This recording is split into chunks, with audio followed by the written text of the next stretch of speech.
ತನನನ ತನನನ ತಂದನ. ಓಹೋ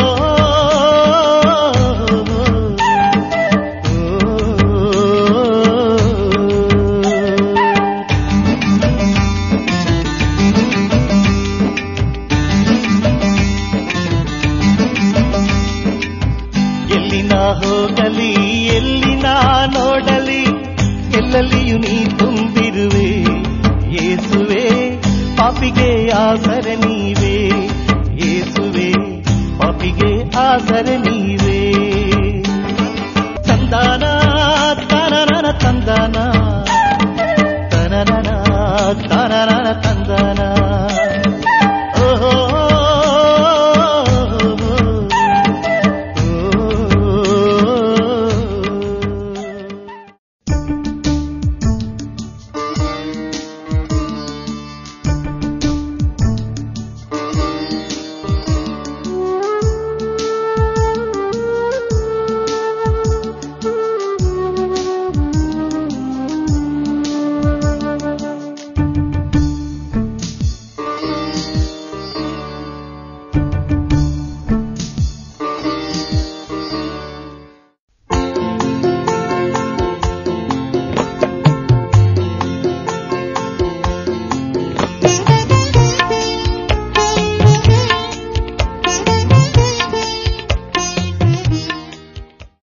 Praise the Lord. Hallelujah. Hallelujah. ಪ್ರಿಯ ಸಹೋದರ ಸಹೋದರಿಯರೇ, ದೇವರ ಕೃಪೆ ಅನಂತವಾದಂಥ ಕೃಪೆ. ದೇವರ ದಾನ ಅತಿ ಶ್ರೇಷ್ಠವಾದ ದಾನ. ಇವತ್ತು ದೇವರ ಕೊಡುಗೆಯ ಬಗ್ಗೆ ನಾವು ಕೇಳಲಿಕ್ಕೆ ಹೋಗ್ತಾ ಇದ್ದೇವೆ. ಇತ್ತೀಚೆಗೆ ನನ್ನನ್ನು ದೇವರೊಂದು ಮನೆಗೆ ಭೇಟಿ ಮಾಡಲಿಕ್ಕೆ ಅವಕಾಶ ಮಾಡಿಕೊಟ್ರು. ಹೋಗಬೇಕಾದವಲ್ಲ, ಆದರೂ ನನಗೆ ಆ ಮನೆಗೆ ಹೋಗಬೇಕಾದಂಥ ಒಂದು ಸಂದರ್ಭವನ್ನು ದೇವರು ಒದಗಿಸಿಕೊಟ್ರು. ಆ ಮನೆಗೆ ಹೋಗಿ ಆ ಮನೆಯವರೊಡನೆ ಸುಖ ಸಮಾಚಾರಗಳನ್ನು ಮಾತಾಡ್ತಿರುವಾಗ ಅವರು ಹೇಳಿದಂಥ ಒಂದು ಮಾತು, ಅವರೆಲ್ಲ ಕುಟುಂಬ ವರ್ಗದವರ ಬಗ್ಗೆ ಮಾತಾಡಿದ್ರು, ಅವರ ಉದ್ಯೋಗದ ಬಗ್ಗೆ ಮಾತಾಡಿದ್ರು. ಎಲ್ಲವನ್ನೇ ಹೇಳಿ ಆದ್ಮೇಲೆ ಒಂದು ಮಾತು ಅವರು ಹೇಳ್ತಾ ಇದ್ದಾರೆ, ಬ್ರದರ್, ಇವತ್ತು ನನ್ನ ಕುಟುಂಬದಲ್ಲಿ ನನ್ನ ಅಕ್ಕ, ತಮ್ಮ, ಅಣ್ಣ ಯಾರೆಲ್ಲ ನಮ್ಮ ಕುಟುಂಬದಲ್ಲಿದ್ದಾರ ಅವರೆಲ್ಲ ಇವತ್ತೊಂದು ಒಳ್ಳೆಯ ಜೀವಿತವನ್ನು ಜೀವಿಸ್ತಾ ಇದ್ದೆ ಅಂದ್ರೆ ನಾನು ಕೊಟ್ಟಂತ ಒಂದು ಭಿಕ್ಷೆ, ನಾನು ಅವರಿಗೆ ಮಾಡಿದಂತ ಒಂದು ದಾನ. ಇವತ್ತು ಅವರು ಮಾರ್ಗದಲ್ಲಿ ಬೀಳ್ತಿದ್ರು. ಇವತ್ತು ಅವರಿಗೆ ಯಾವ ರೀತಿಯ ಗತಿ ಇರ್ಲಿಕ್ಕಿಲ್ಲ ಇತ್ತು, ಇರ್ಲಿಕ್ಕೂ ಒಂದು ಮನೆ ಇರ್ಲಿಕ್ಕಿಲ್ಲ ಇತ್ತು. ಆದರೂ ಎಲ್ಲವನ್ನು ನಾನು ಕಷ್ಟಪಟ್ಟು ಆ ಮಕ್ಕಳನ್ನು ಸಾಕಿದೆ. ಅಕ್ಕ ಹಿರಿಯ, ಆ ಮನೆಯ ಹಿರಿಯ ಒಡತಿ ಅಂದ್ರೆ ಅಕ್ಕ, ತಾಯಿ ತಂದೆ ಇಲ್ಲ, ಬಾಲ್ಯದಲ್ಲಿ ತೀರಿ ಹೋಗಿದ್ದಾರೆ. ಆ ಅವಸ್ಥೆಯಲ್ಲಿ ಆ ಮಕ್ಕಳನ್ನು, ತಮ್ಮ ತಂಗಿ ತಮ್ಮನನ್ನು ನೋಡಿದಂತ ಈ ಅಕ್ಕ ಹೇಳ್ತಿರುವಂತ ಒಂದು ಮಾತು, ಇವತ್ತೆಲ್ಲರೂ ಉತ್ತಮ ಸ್ಥಿತಿಯಲ್ಲಿದ್ದಾರೆ, ಆದರೆ ನಾನು ಇವತ್ತು ಒಂಟಿಯ ಜೀವನ ಮಾಡ್ತಾ ಇದ್ದೇನೆ. ಯಾರೂ ನನ್ನ ಬಗ್ಗೆ ಕೇರ್ ಮಾಡ್ತಾ ಇಲ್ಲ, ಯಾರಿಗೂ ನನ್ನ ಬಗ್ಗೆ ಗಮನ ಕೊಡ್ಲಿಕ್ಕೆ ಆಗ್ತಾ ಇಲ್ಲ. ಇವತ್ತು ಅವರೆಲ್ಲ ಜೀವಿಸುವುದು ನನ್ನ ಒಂದು ಭಿಕ್ಷೆಯ ಮುಖಾಂತರ, ನಾನು ತೋರಿಸಿದಂತ ಒಂದು ದಯೆಯ ಮುಖಾಂತರ ಅವರು ಜೀವಿಸ್ತಾ ಇದ್ದಾರೆ brother. Praise the lord. Hallelujah, hallelujah. ಇದೊಂದು ಘಟನೆ. ಆದರೆ ಇನ್ನೊಂದು ಘಟನೆ, ಇತ್ತೀಚೆಗೆ ಒಂದು ಕ್ಯಾನ್ಸರ್ ಪೇಷಂಟ್ ಅನ್ನು ಭೇಟಿಯಾಗುವಂತ ಸಂದರ್ಭದಲ್ಲಿ ಆ ವ್ಯಕ್ತಿ ತುಂಬಾ ಪ್ರಾರ್ಥನೆಯುಳ್ಳಂತ ವ್ಯಕ್ತಿ, ಇನ್ನೊಬ್ಬರಿಗೆ ಪ್ರಾರ್ಥಿಸುವಂತ ವ್ಯಕ್ತಿ. ಆದರೆ ಆ ವ್ಯಕ್ತಿಯೇ ಕ್ಯಾನ್ಸರ್ ಪೀಡಿತನಾಗಿ ಆಸ್ಪತ್ರೆಯಲ್ಲಿ ಮಲಗಿದ್ದಾನೆ. ಆ ವ್ಯಕ್ತಿ ಹೇಳ್ತಾ ಇದ್ದಾರೆ, ನಾನೆಲ್ಲರಿಗೂ ಪ್ರಾರ್ಥಿಸಿದೆ, ನಾನೆಲ್ಲರಿಗೂ ಒಳ್ಳೆಯದನ್ನೇ ಮಾಡಿದೆ, ಎಂತೆಂಥ ಕಾಯಿಲೆಯವರಿಗಾಗಿ ನಾನು ಪ್ರಾರ್ಥಿಸಿ ಅವರನ್ನು ಗುಣಪಡಿಸಿದೆ, ಎಲ್ಲ ರೀತಿಯಲ್ಲೂ ನಾನು ಅವರಿಗೆ ಸಹಾಯ ಮಾಡಿದೆ. ಇವತ್ತು ನಾನು ಯಾವ ದೇವರಲ್ಲಿ ಪ್ರಾರ್ಥಿಸಿ ಎಲ್ಲರನ್ನು ಗುಣಪಡಿಸಿದ್ನ, ಅದೇ ದೇವರಲ್ಲಿ ವಿಶ್ವಾಸವಿಟ್ಟುಕೊಂಡಂತ ನನ್ನನ್ನು ಇವತ್ತು ದೇವರು ಕ್ಯಾನ್ಸರ್ ಪೇಷಂಟ್ ಆಗಿ ಮಾರ್ಪಡಿಸಿದ್ದಾರೆ. ಇದು ಯಾಕೆ? ನಿಮ್ಮಲ್ಲಿದೆಯಾ ಪ್ರಶ್ನೆ? ಆ ಪ್ರಶ್ನೆಗೆ ಉತ್ತರ ಇದೆಯಾ? ಇದು ಯಾಕೆ ಹೀಗೆ ಮಾಡಿದ್ರು? ನಾನೆಲ್ಲರಿಗೂ ಒಳ್ಳೆಯದನ್ನೇ ಮಾಡಿದ್ದಾನಲ್ವಾ? ಇಷ್ಟೆಲ್ಲ ಮಾಡಿಕೊಡ ದೇವರು ನನ್ನ ಜೀವಿತದಲ್ಲಿ ಈ ಒಂದು ಘಟನೆಯನ್ನು ತಂದಿರಲಿಕ್ಕೆ ಸಾಧ್ಯ ಏನು? ಯಾಕಾಗಿ ಹೀಗೆ ಮಾಡಿದ್ರು? ಇನ್ನು ಮುಂದೆ ನಾನು ಪ್ರಾರ್ಥಿಸುವುದಿಲ್ಲ. Praise the lord, hallelujah, hallelujah. ಇನ್ನು ಮುಂದೆ ನಾನು ಯೇಸುವಿನ ಹೆಸರನ್ನೇ ಎತ್ತುವುದಿಲ್ಲ. ನನಗೆ ಅನ್ಯಾಯ ಮಾಡಿದ್ರು. Praise the lord, hallelujah, hallelujah. ಈ ಎರಡು ಘಟನೆಯಲ್ಲಿ ಏನ್ ನಾವು ತಿಳ್ಕೊಳ್ಬಹುದು? ಏನ್ ತಿಳ್ಕೊಳ್ಬಹುದು? ಇಬ್ರು ಹೇಳಿದ್ದು ಒಂದೇ, ನಾನೆಲ್ಲರಿಗೂ ಒಳ್ಳೆಯದನ್ನೇ ಮಾಡಿದ್ದೇನೆ, ನಾನೆಲ್ಲರ ಒಳಿತನ್ನೇ ನೋಡ್ತಾ ಇದ್ದೇನೆ, ನಾನೆಲ್ಲವನ್ನು ಒಳಿತಿನ ಮುಖಾಂತರ ಮಾಡಿದ್ದೇನೆ. ಆದ್ರೆ ನಮಗಿಬ್ಬರಿಗೆ ಯಾಕೆ ಈ ಅವಸ್ಥೆ ಬಂತು? ಬೇರೆ ಬೇರೆ ವ್ಯಕ್ತಿಗಳು.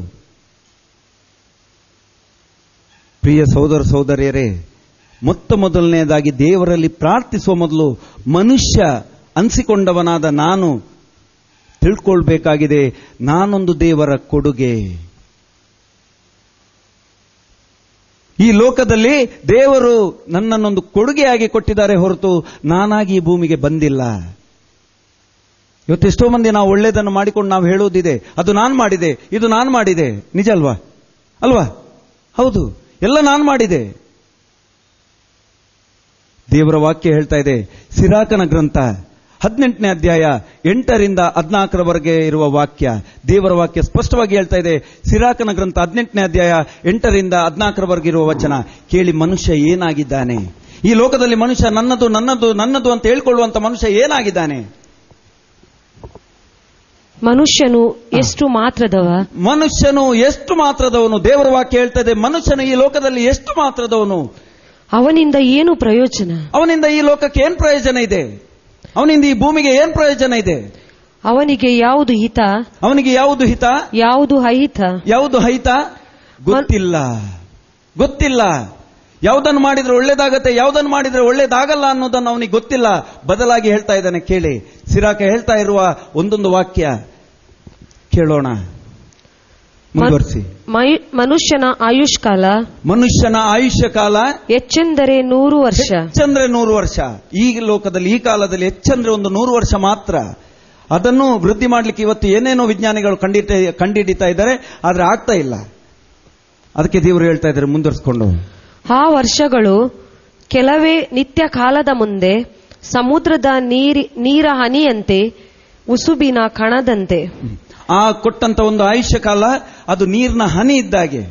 ಯಾವ ರೀತಿ ಮಂಜು ಹಿಬ್ಬನಿಯ ಸಮಯದಲ್ಲಿ ಹಿಬ್ಬನಿ ಬಿದ್ದು ಆ ನೀರಿನ ಹನಿ ಎಲೆಯ ಮೇಲೆ ನಿಂತ್ಕೊಂಡಿರತ್ತಾ, ಯಾವಾಗ ಸೂರ್ಯನ ಬೆಳಕು ಬರುತ್ತಾ ಆಗ ಕರಗಿ ಹೋಗತ್ತಾ, ಅದೇ ಪ್ರಕಾರ ಮನುಷ್ಯನ ಜೀವಿತ.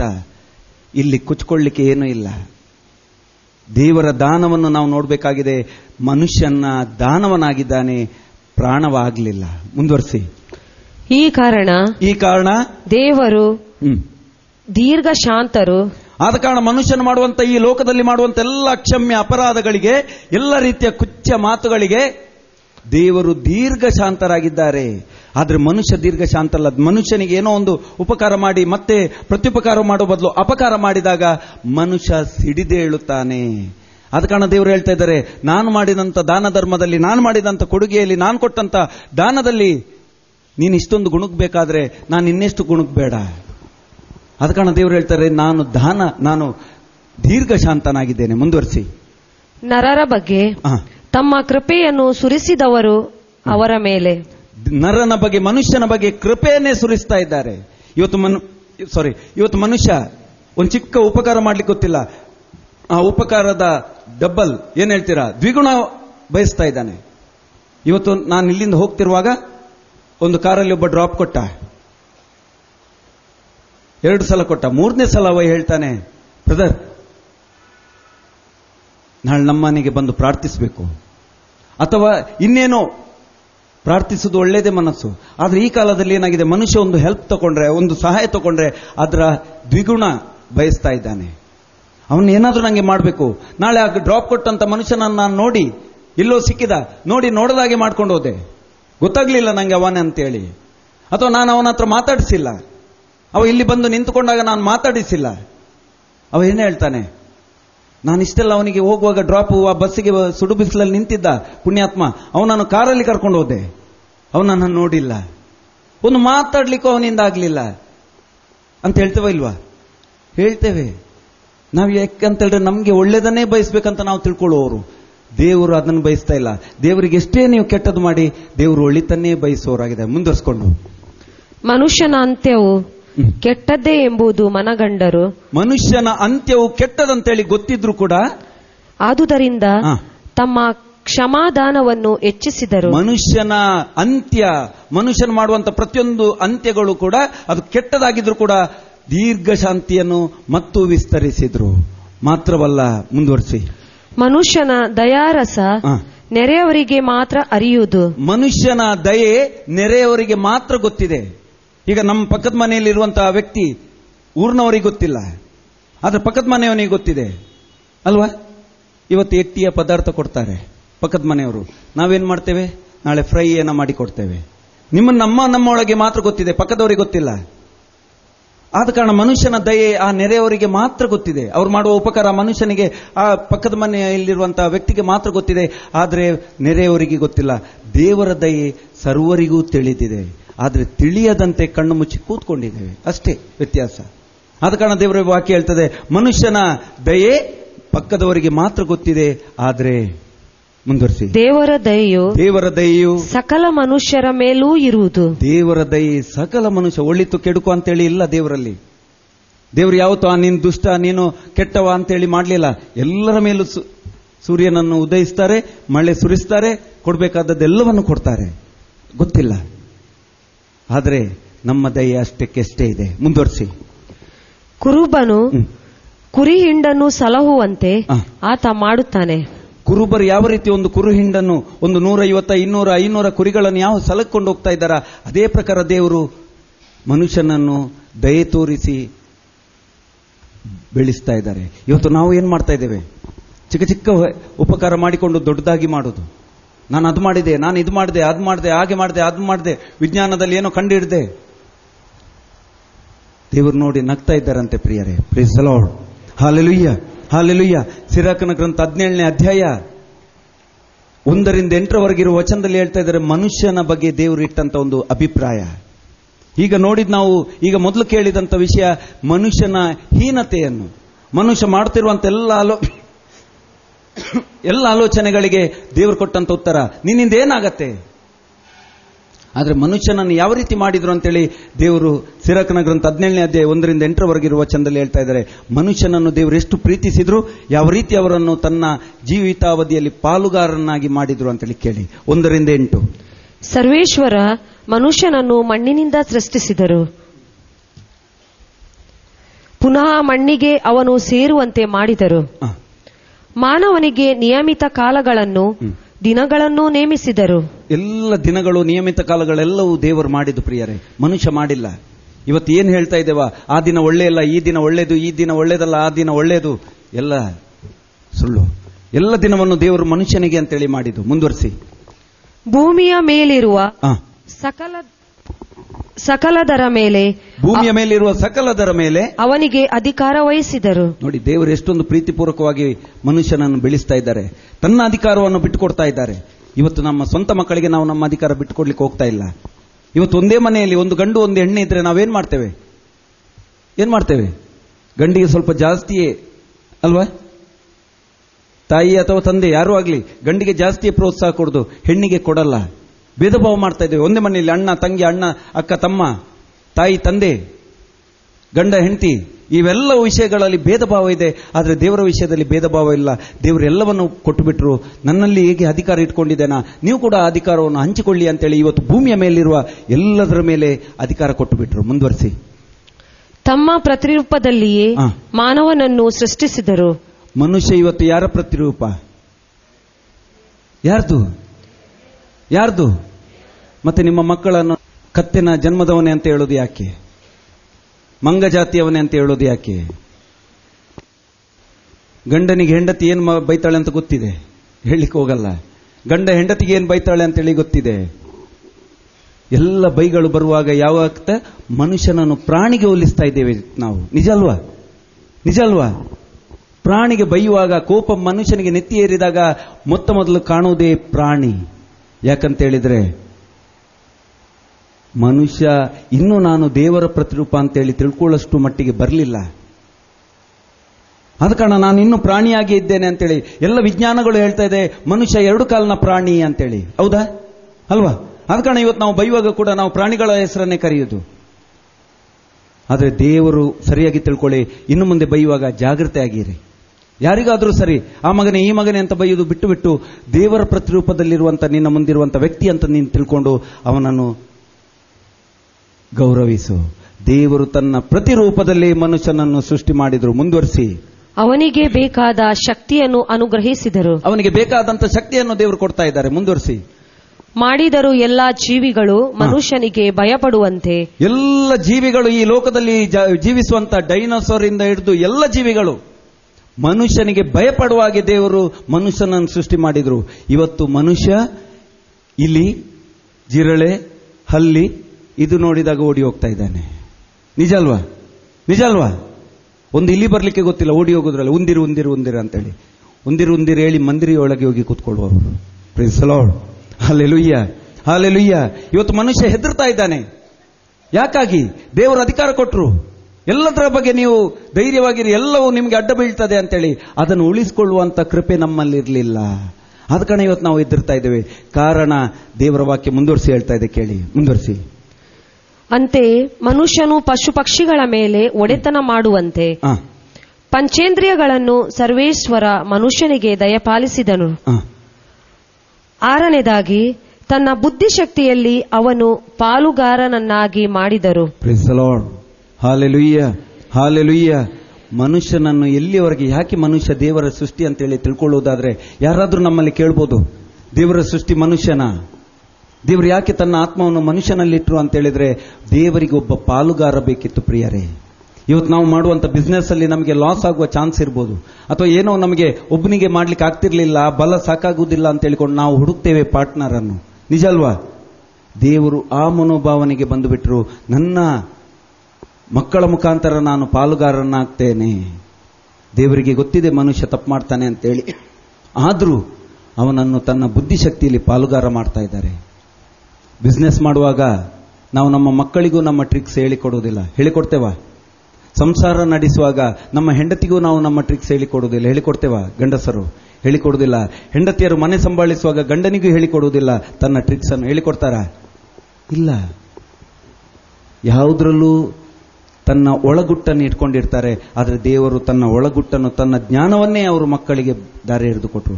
ತನ್ನ ಬುದ್ಧಿಶಕ್ತಿಯನ್ನು ಅವರು ಬಾಲುಗಾರರನ್ನಾಗಿ ಮಾಡಿದ್ರು. ಇವತ್ತು ಮನುಷ್ಯ ಎಲ್ಲಿವರೆಗೆ ಅಂತ ಹೇಳಿದ್ರೆ, ಮನಸ್ಸು ಮಾಡಿದ್ರೆ ಭೂಮಿಯನ್ನು ಕೈಯಲ್ಲಿ ಹಿಡಿಬಹುದಂತೆ ಬೈಬಲ್ ಹೇಳ್ತಾ ಇದೆ. ತನ್ನ ಬುದ್ಧಿಶಕ್ತಿಯಲ್ಲಿ ಅವರು ಮನುಷ್ಯರನ್ನು ಪಾಲುಗಾರರನ್ನಾಗಿ ಮಾಡಿದ್ರು. ಇವತ್ತು ನಮ್ಮ ಬುದ್ಧಿಗೆ ಏನಾಗಿದೆ? ಏನಾಗಿದೆ? ಎಲ್ಲ ಹೇಳುವುದಿದೆ, ನನ್ನ ಮಕ್ಕಳು ಕಲಿಯುವುದಿಲ್ಲ, ಬುದ್ಧಿ ಇಲ್ಲ, ನನ್ನ ಮಕ್ಕಳಿಗೆ ಜ್ಞಾನ ಇಲ್ಲ, ನನ್ನ ಹೆಂಡತಿಗೆ ಜ್ಞಾನ ಇಲ್ಲ, ನನ್ನ ಗಂಡನಿಗೆ ಜ್ಞಾನ ಇಲ್ಲ, ನನ್ನ ತಂದೆ ತಾಯಿಗಳಿಗೆ ಜ್ಞಾನ ಇಲ್ಲ. ಯಾಕೆ ಹೇಳಬೇಕು? ಜ್ಞಾನ ಇದೆ, ಉಪಯೋಗಿಸ್ಲಿಕ್ಕೆ ನಮಗೆ ಗೊತ್ತಿಲ್ಲ. ಯಾಕಂದ್ರೆ ದೇವರು ಜ್ಞಾನರಾಗಿದ್ದಾರೆ, ದೇವರು ಬೆಳಕಾಗಿದ್ದಾರೆ. ಆ ದೇವರಲ್ಲಿ ನಾವು ಹೋಗ್ತಾ ಇಲ್ಲ, ಆ ದೇವರಲ್ಲಿ ನಾವು ಕೇಳಲಿಕ್ಕೆ ಹೋಗ್ತಾ ಇಲ್ಲ, ಆ ದೇವರ ಜ್ಞಾನವನ್ನು ಸಂಪಾದಿಸಲಿಕ್ಕೆ ನಾವು ದೇವರನ್ನು ಗೌರವಿಸ್ತಾ ಇಲ್ಲ. ಆದ ಕಾರಣ ನಮಗೆ ಏನೂ ಸಿಗ್ತಾ ಇಲ್ಲ. ಮುಂದುವರಿಸಿ. ಇವುಗಳನ್ನೆಲ್ಲ ವಿಚಾರಿಸಿ ಗ್ರಹಿಸಿಕೊಳ್ಳಲು 7ನೇ ವರವನ್ನು ನೀಡಿದರು. ಇವೆಲ್ಲವನ್ನು ವಿಚಾರಿಸಿ ಗ್ರಹಿಸಿಕೊಳ್ಳಲಿಕ್ಕೆ 7ನೇ ಒಂದು ವರ ಕೊಡ್ತಾ ಇದ್ದಾರೆ. ಏನದು ಕೇಳಿ, ಮುಂದುವರಿಸಿ. ಇದಲ್ಲದೆ ತಿಳಿದುಕೊಳ್ಳಲು ಅವನಿಗೆ ಬುದ್ಧಿಮತಿಯನ್ನು ನೀಡಿದರು. ಬುದ್ಧಿ ಯಾವ ಜೀವಿಗೂ ಇಲ್ಲ, ಮನುಷ್ಯನಿಗೆ ಬಿಟ್ರೆ. ಆದ ಕಾರಣ ದೇವರು ಬುದ್ಧಿಯನ್ನು ಮನುಷ್ಯನಿಗೆ ಕೊಟ್ಟಿರೋದು. ಇವತ್ತು ಅದೇ ಬುದ್ಧಿಯನ್ನು ಇಟ್ಕೊಂಡು ದೇವರ ಮುಂದೆ ಸವಾಲಾಗಿ ನಿಂತಿದ್ದೇವೆ. ದೇವರು ಕೊಟ್ಟಂತದೇ ಬುದ್ಧಿಯ ಮುಖಾಂತರ ದೇವರ ಮುಂದೆನೆ ನಾವು ಸೆಟ್ಟೆದ್ದು ನಿಂತಿದ್ದೇವೆ. ದೇವರಿಂದಲೂ ನಾನೊಂದು ಕೈ ಮೇಲು ಅಂತೇಳಿ. ಈಗಿನ ವಿಜ್ಞಾನ ಇನ್ನು ಮುಂದೆ ಮನುಷ್ಯ ಸಾಯುವುದು ಯಾವಾಗ, ಯಾವ ಗಳಿಗೆಯಲ್ಲಿ, ಎಷ್ಟು ದಿನದಲ್ಲಿ, ಎಷ್ಟು ಹೊತ್ತಿನಲ್ಲಿ ಅನ್ನೋದನ್ನು ಕಂಡುಹಿಡಿತಾ ಇದೆ ಬ್ಲಡ್ ಗ್ರೂಪ್ ಮುಖಾಂತರ. ಅಮೆರಿಕದ ವಿಶ್ವ ವಿದ್ಯಾನಿಲಯ ಒಂದು ಅಲ್ಲಿ ಅದರ ಪ್ರಯೋಗ ಮಾಡ್ತಾ ಇದೆ ನೋಡಿ. ದೇವರಿಗೆ ಎದುರು ನಿಲ್ತಾ ಇದ್ದಾರೆ. ದೇವರು ಕೊಟ್ಟಂತ ಬುದ್ಧಿ, ಈ ಲೋಕದಲ್ಲಿ ಎಷ್ಟೇ ಕಾಯಿಲೆಗಳು ಬರಲಿ, ಆ ಕಾಯಿಲೆಗಳಿಗೆಲ್ಲ ಮನುಷ್ಯ ಮದ್ದು ಕಂಡುಹಿಡ್ದ. ಆ ಕಂಡುಹಿಡಿದವನ ಚಿತ್ರವನ್ನು ಗೋಡೆಯಲ್ಲಿ ತಗಲಾಕಿಕೊಂಡ. ಇದು ಅವರು, ಇದು ಇವರು, ಇಂಥವ್ರು ಕಂಡುಹಿಡ್ದದ್ದು, ಇಂಥದ್ದು ಕಂಡುಹಿಡ್ದ ಅಂತ. ಅವರೆಲ್ಲರಿಗೆ ಬುದ್ಧಿ ಕೊಟ್ಟದ್ದು ಯಾರು? ಯಾರು? ಆ ವ್ಯಕ್ತಿಗಳು ಹೇಳ್ತಾ ಇದ್ದಾರೆ, ನಮಗಿಂತ ಒಂದು ಜ್ಞಾನವನ್ನು ದೇವರು ಕೊಟ್ಟದಂತೇಳಿ. ಆದರೆ ಮನುಷ್ಯನಿಗೆ ಗೊತ್ತಿಲ್ಲ, ಇದನ್ನು ಭೂಮಿಗೆ ಆವಿಷ್ಕಾರ ಕೊಟ್ಟದ್ದು ದೇವರು ಅಂತೇಳಿ. ನಾವು ಮಾಡುವ ತಪ್ಪಿದೆ. ಇವತ್ತು ನಾನು ಸ್ವಲ್ಪ ಏನೋ ಜ್ಞಾನಿ ಅಂತ ತಿಳ್ಕೊಂಡಿದ್ರೆ ನಾನೇ ಎಲ್ಲ, ನನ್ನ ಮುಂದೆ ಏನೂ ಇಲ್ಲ. Praise the lord. Hallelujah, hallelujah. ಈ ವ್ಯಕ್ತಿಗಳು ಹೀಗೆ, ನಾನು ಹೇಳಿದಂಥ ವ್ಯಕ್ತಿಗಳು, ಆ ಇಬ್ಬರು ವ್ಯಕ್ತಿಗಳು ಇದೇ ರೀತಿ ಹೇಳಿದರು. ನಾನೇ ಮಾಡಿದೆ, ಅವರನ್ನು ನಾನು ಸಾಕಿದೆ, ನಾನು ಅದು ಮಾಡಿದೆ, ನಾನು ಇದು ಮಾಡಿದೆ. ಒಂದು ಸರ್ತಿ ಒಂದು ಹೆಂಗಸು ದಾರಿಯಲ್ಲಿ ತನ್ನ ಸಹೋದ್ಯೋಗಿಗಳೊಂದಿಗೆ ನಡ್ಕೊಂಡು ಹೋಗುವಾಗ, ಸುತ್ತಾಡ್ಲಿಕ್ಕೆ ಅಂತೇಳಿ ಹೋಗ್ತಾ ಇದ್ದಾರೆ. ಹೋಗುವಾಗ ದಾರಿಯಲ್ಲಿದ್ದಂಥ ಮಕ್ಕಳನ್ನೆಲ್ಲ ಹೆಕ್ಕಿಕೊಂಡು ಹೋಗುವಾಗ ಒಂದು ಮರಣಾವಸ್ಥೆಯಲ್ಲಿರುವಂಥ ಒಂದು ಸ್ತ್ರೀಯನ್ನು ಹೆಕ್ಕಿಕೊಂಡ್ರು. ಇನ್ನೇನು ಸ್ವಲ್ಪ ಸಮಯದಲ್ಲಿ ಆಕೆ ಸಾಯ್ಬೇಕು ಅಂತ ಸ್ಥಿತಿಯಲ್ಲಿ ಆಕೆಯನ್ನು ಎತ್ತಿಕೊಂಡು ಬಂದು ತನ್ನ ಕೊಠಡಿಯಲ್ಲಿ ಕೂತೊಳಿಸಿ ಶುಶ್ರೂಷೆ ಮಾಡಿ ಎಲ್ಲ ರೀತಿಯ ಶುಶ್ರೂಷೆಯಲ್ಲಿ ಅವಳಿಗೆ ನೀಡಿ ಸ್ವಲ್ಪ ಹೊತ್ತಿನಲ್ಲಿ ಆ ಹೆಂಗಸನ ಕೈ ಹಿಡ್ದಂತ ಸಾಯುವ ಸ್ಥಿತಿಯಲ್ಲಿರುವಂಥ ಹೆಂಗಸು ಹೇಳಿದ್ಲು, ಧನ್ಯವಾದ ಹೇಳಿ, ಅಷ್ಟೇ ಹೇಳಿ ತೀರಿ ಹೋದ್ಲು. ಒಂದೇ ನಿಮಿಷ. ಇದನ್ನು ನೋಡಿದಂತ ಆ ಶುಶ್ರೂಷೆ ಮಾಡಿದಂತ ಆ ಹೆಂಗಸು ಕಣ್ಣಲ್ಲಿ ನೀರು ಸುರಿತಾ ಇದೆ. ಅವಳಿಗೆ ಆ ಪ್ರಶ್ನೆಗೆ ಉತ್ತರ ಸಿಗಲಿಲ್ಲ. ಕಾರಣ, ನಾವು ಆಗ್ತಿದ್ರೆ ಅದೇ ಒಂದು ಕ್ಷಣದಲ್ಲಿ ಹೇಳ್ತಿದ್ದೆವು, ನನಗೆ ಹಸಿವೆ ಆಗ್ತಾ ಇದೆ, ನನಗೆ ನೋವಾಗ್ತಾ ಇದೆ, ನನಗೆ ಅವರು ಆ ಸ್ಥಿತಿ ತಂದ್ರು, ನನ್ನನ್ನು ಈ ರೀತಿ ಮಾಡಿದ್ರು. ಆದರೆ ಆ ಸಾಯುವಂತ ಹೆಂಗಸು ಅದು ಮಾತ್ರ ಹೇಳಿಲ್ಲ. ಬದಲಾಗಿ ಆ ಹೆಂಗಸು ಇನ್ನೊಂದು ಹೆಂಗಸು ಮಾಡಿದಂಥ ಶುಶ್ರೂಷೆಯನ್ನು ನೋಡಿ ಧನ್ಯವಾದ ಅಂತ ಹೇಳಿದ್ಲು. ಬೇರೆ ಯಾರೂ ಅಲ್ಲ, ಶುಶ್ರೂಷೆ ಮಾಡಿದಂಥವರು ಬೇರೆ ಯಾರಲ್ಲ. 1979ರಲ್ಲಿ ನೊಬೆಲ್ ಪಾರಿತೋಷಕ ಶಾಂತಿ ಪ್ರಶಸ್ತಿಯನ್ನು ಪಡೆದುಕೊಂಡಂತ ಮದರ್ ತೆರೇಸಾ ವಿಶ್ವಸಂಸ್ಥೆಯ ಮುಂದೆ ಹೇಳಿದಂಥ ಘಟನೆ ಇದು. ನಾನು ಆ ಹೆಂಗಸನ್ನು ತಗೊಂಡು ಶುಶ್ರೂಷೆ ಮಾಡಿ ಸ್ವಲ್ಪ ಹೊತ್ತಿನಲ್ಲಿ ಆ ಹೆಂಗಸು ನನ್ನ ಕೈ ಹಿಡಿದು ಧನ್ಯವಾದ ಹೇಳಿ ನನ್ನಿಂದ ಅಗಲಿದ್ಲು. ನನ್ನ ಜೀವಿತದಲ್ಲಿ ಇದು ಇವತ್ತಿಗೂ ನನ್ನ ಯಕ್ಷ ಪ್ರಶ್ನೆಯಾಗಿದೆ ಅಂತೇಳಿ ತುಂಬು ಸಭಿಕರ ಮುಂದೆ ಕಣ್ಣೀರಿಟ್ಟು ಕೂಗಿ ಹೇಳ್ತಾ ಇದ್ದಾರೆ. ಮಾತೆ, ನನಗೆ ಅವಳನ್ನು ಉಳಿಸಿಕೊಳ್ಳಿಕ್ಕಾಗ್ಲಿಲ್ಲ ಅಂತೇಳಿ ಅಲ್ಲ, ಅವಳು ಹೇಳಿದಂತ ಆ ಮಾತಿನ ಅರ್ಥ ನನಗೆ ಅರ್ಥ ಆಗಲಿಲ್ಲ ಅಂತೇಳಿ. Praise the lord, hallelujah. Mother ತೆರೇಸನನ್ನು ನೋಡೋಣ. ಅವ್ರು ಮಾಡಿದ ಸೇವೆ, ಅವರಿಗೆ ಕೊಟ್ಟಂತ ಯಾವ ಭಾಷಣದಲ್ಲೂ ನಾನು ಅಲ್ಲಿ ಹೋದೆ, ನಾನು ಅವರನ್ನು ಕರ್ಕೊಂಡು ಬಂದು ನಾನು ಮಾಡಿದೆ, ಇದು ನಾನು ಸಂಸ್ಥೆ ಸ್ಟಾರ್ಟ್ ಮಾಡಿದೆ, ಇದು ನನ್ನಿಂದ ಆಯಿತು, ಯಾವತ್ತಾದ್ರೂ ಹೇಳಿದಾರ? ಹೇಳಿಲ್ಲ. ಇವತ್ತು ನಾವು ಅಲ್ಪರು ಏನೋ ಒಂದು ಚಿಕ್ಕ ಉಪಕಾರ ಮಾಡ್ತೇವೆ, ಅದು ದೇವರ ಕೊಡುಗೆ ಅಂತ ತಿಳ್ಕೊಳ್ಳೋದು ಬಿಟ್ಟು ನಾವೇನ್ ಮಾಡ್ತಾ ಇದ್ದೇವೆ? ಅದು ನಾನು ಮಾಡಿದ್ದು, ನನ್ನಿಂದ ಆದದ್ದು.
ಯೇಸು ನುಡಿದರು, ದುಡಿದು ಭಾರ ಹೊತ್ತು ಬಳಲಿ ಬೆಂಡಾಗಿರುವ ಸರ್ವ ಜನರೇ, ನೀವೆಲ್ಲರೂ ನನ್ನ ಬಳಿಗೆ ಬನ್ನಿರಿ, ನಾನು ನಿಮಗೆ ವಿಶ್ರಾಂತಿ ಕೊಡುತ್ತೇನೆ.